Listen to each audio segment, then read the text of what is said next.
مفتی صاحب، نکاح کے بعد رخصتی سے پہلے ہم بستری جائز ہے؟ رخصتی ہم بستری کا دوسرا نام ہے۔ نکاح کے بعد میاں بیوی کہیں بھی تنہائی میں جمع ہو جائیں تو اٹ از کالڈ رخصتی۔ شریعت کی نظر میں یہ رخصتی بولو ہو گئی ہے۔ اب شریعت کے حکام سارے چینج ہو جاتے ہیں۔ رخصتی سے پہلے بیوی کو طلاق ایک دفعہ دے دی، نکاح ختم۔ رخصتی کے بعد ایک دفعہ طلاق دی ہے تو نکاح ختم نہیں ہوتا۔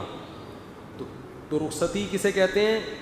نکاح کے بعد کہیں بھی تنہائی میں مل گئے ہوں، جہاں وہ آپس میں ریلیشن قائم کرنا چاہتے تو کوئی رکاوٹ نہ ہوتی، تو شریعت میں اس کو کیا کہتے ہیں؟ رخصتی۔ ہمارے ہاں رخصتی کا مطلب ہوتا ہے کہ وہ دلہن کے سر پہ قرآن رکھا ہے، سارے گھر والے روتے ہوئے، مائیں اس کو بٹھا رہی ہیں، کیمرے نے ماں کی طرف رخ کیا ہوا ہے کہ کتنا 50-50 میں آتا تھا نا، 50-50 میں بڑا زبردست آتا تھا وہ، اس میں دکھایا کہ ماں بیٹی کو رخصت کر رہی ہے روتے ہوئے نا، اور سب بہنیں رو رہی ہیں، اور گاڑی میں بٹھایا تو کیمرے والے نے کہا وہ بٹن آن کرنا بھول گیا تھا میں۔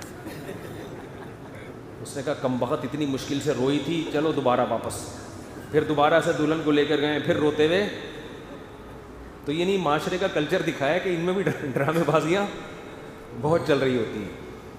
حالانکہ اب یہ رخصتی یہ رخصتی نہیں ہے، رخصتی وہ ہے کہ نکاح کے بعد اگر یہ پہلے کہیں تنہائی میں جمع ہو گئے ہیں تو شریعت میں رخصتی ہو گئی۔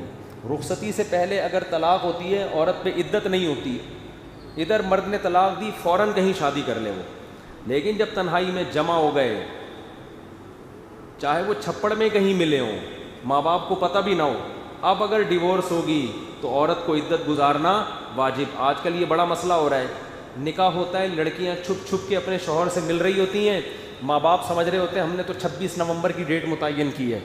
اب کیا ہوا، جھگڑا ہوا، میاں نے طلاق دی، اب خواتین فون کر کے کہتی ہیں کہ ہم تو رخصتی میں مل لیے تھے، تو اب شرن میرا تو کوئی اور رشتہ آ گیا ہے، کہتا ہوں آپ کے لیے نکاح حرام ہے، آپ عدت پوری کریں۔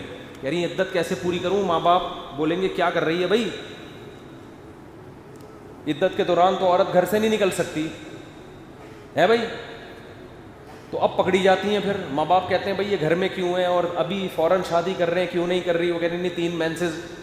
تو اس لیے چوری جو ہے نا وہ چوری ہی ہوتی ہے، تو ایسے کام کیا کرو جو بعد میں افورڈ کر سکو۔ بعض تو پھر اللہ کے غضب کو دعوت دیتی ہیں کہ اسی عدت کے دوران شادی کر لیتی ہیں کہیں اور، وہ نکاح ہوتا ہی نہیں ہے، کلعدم ہے وہ۔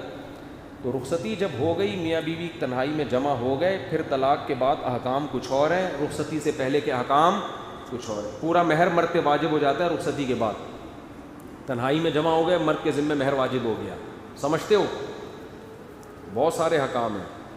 اگر رخصتی کے بعد چاہے وہ چھپ کے ملے ہوں، عورت کو حمل ٹھہر گیا، تو شوہر اگر انکار بھی کرے گا نا کہ یہ میرا نہیں ہے، تو شریعت شوہری کے کھاتے میں ڈالتی ہے کہ تمہارا ہی ہے۔